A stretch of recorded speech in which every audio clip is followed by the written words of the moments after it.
Добрый день.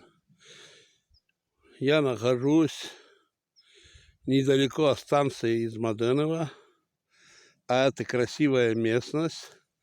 В народе называют бывшие казармы.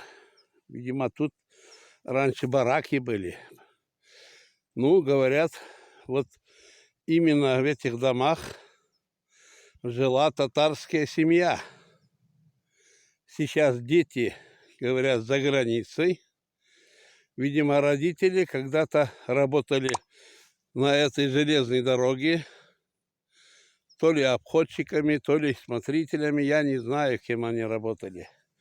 Но в 60-е, 70-е годы их отсюда уехали.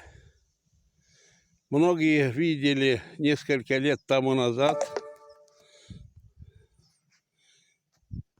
приезжали они и считали дога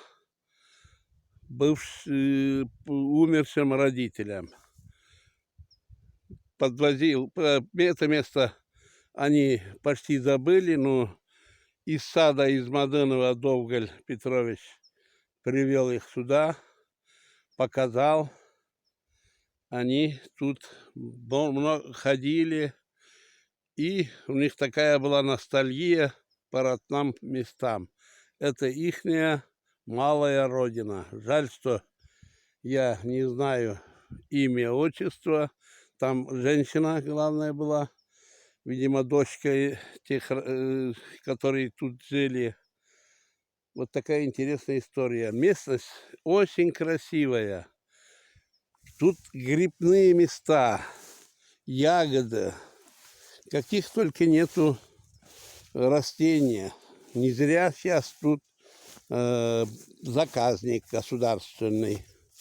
Вот я тоже красноголовики собрал на этом месте. Крупные, красивые. Очень-очень. Вот их дом. Вот здесь они жили.